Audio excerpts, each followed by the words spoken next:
Hello and welcome to Freedom Watch, your daily dose of raw liberty, streaming online at foxnews.com.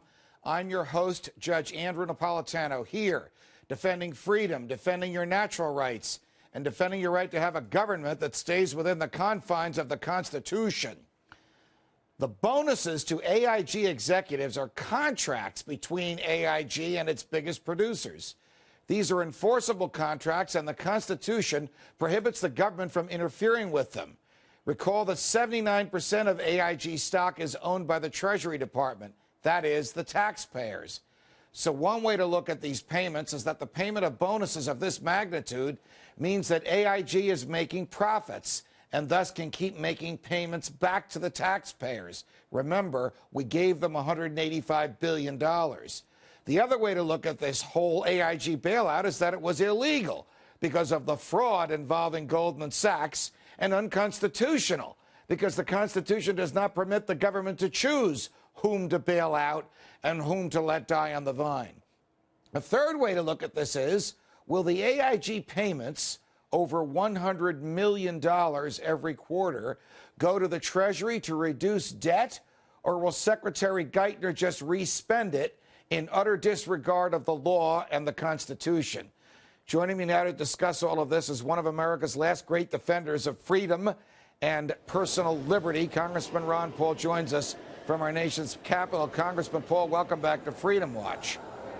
Thank you, Judge. Nice so to no be surprise, the government now is sitting on many billions of dollars, which is money paid back by AIG and by banks from TARP. And it doesn't want to put that money in the Treasury bank accounts. It wants to re-spend it. The last time I looked at the Constitution, it said the Congress decides how tax dollars are spent, not the Treasury Secretary. What are we to make of this? Well, what we make of it is that it's getting further out of control. If they get away with this, it would just further expand this notion, because it's been done in some other areas, you know, in the drug war. They confiscate certain things and turn them over to different people without it going to the Treasury. So this is another example of it. It reminds you of what Mises always said. If you create one intervention, you get two or three more problems. And it was the intervention, the bailout, that creates these problems with who gets the money and why. But your point about the money coming back from these guys, usually making money off us anyway, they wouldn't have made anything. They'd have been broke and been in bankruptcy. So they are making money, and they say it's coming back, and they want to put it in a slush fund. I mean, that's just further, you know, removal of the Congress from its responsibility. And I consider that one of the major problems we face is that Congress has too often reneged on its responsibility and has allowed the executive branch and the judicial system to get out of control. One of your own liberal Democratic colleagues referred to this whole thing, this whole TARP thing, as bait and switch. I mean, Hank Paulson and President Bush came to the Congress in the fall of '08 saying we have to buy toxic mortgage assets and we need $700 billion with which to do it. The Congress gave the then Secretary Paulson a blank check. They didn't buy a single toxic mortgage asset. They force-fed it to banks that didn't want it, and they bailed out banks and insulated them against the consequences of their own bad management. Don't bailouts like this encourage banks and corporations to be reckless because they believe that somehow, somewhere, the government will provide a safety net?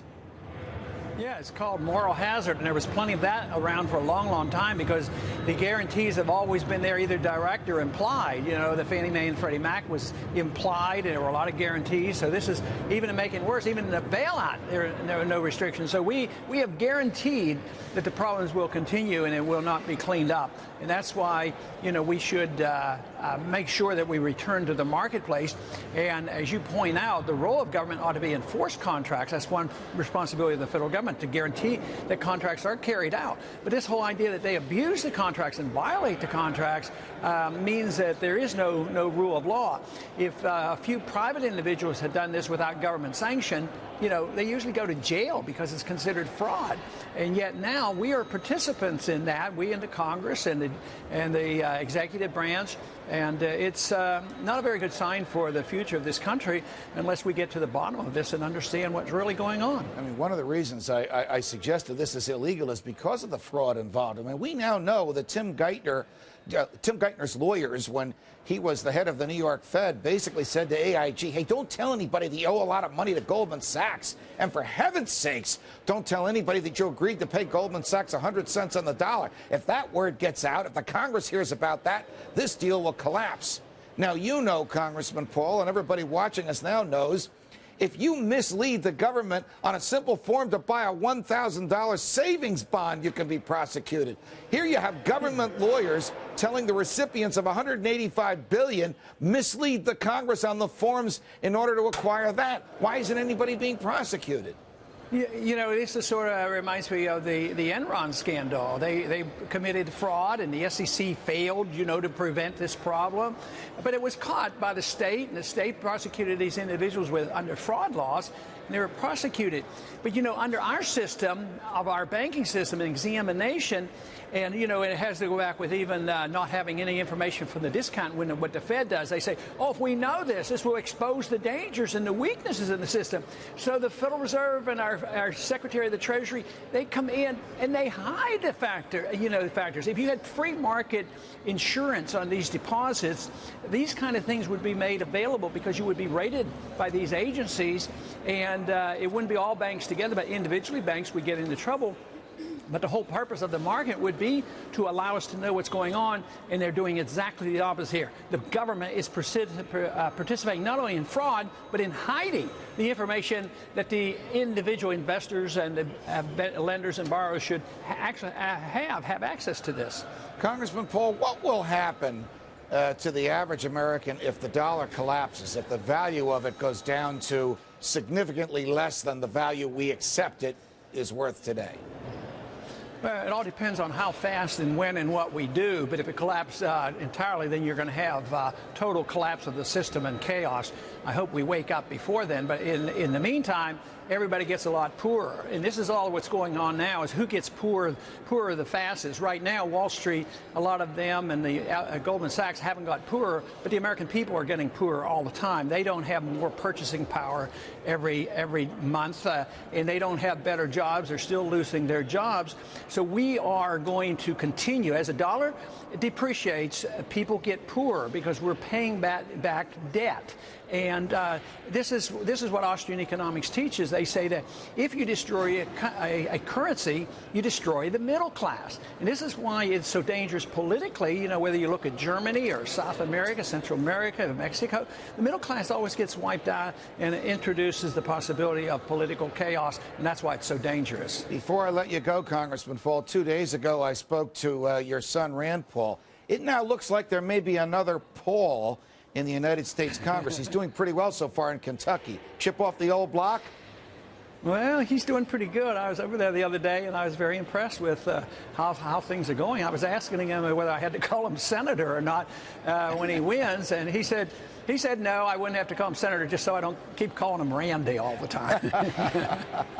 The one last thing, the Tea Parties, do you still see that as a base from which anger at the government and frustration at its trampling of our constitutional liberties can be challenged into a political response? Yes, and it's very disorganized, and it's not a monolith, but I think it's all healthy because they don't come into that organization as part of the Republican Party or the Democratic Party. A lot of them would like to take it over and control it, but they're not going to be able to. I think this represents the people who are disgruntled with the current status quo, the government as it is, the monetary system and the tax system. So to me, it's very, very healthy, but you're not going to be able to go and visit 10 Tea Parties and find out that they all believe in the same thing. But I think it's very, very healthy, and we have to sort it out and make sure the message be that they are unhappy with the federal government in particular, and that a much more freedom-oriented philosophy is what we need, and hopefully that will be the dominant theme of the Tea Party movement. Congressman Ron Paul, as always, the highlight of my week. Thanks for joining us on Freedom Watch. Thank you, Judge.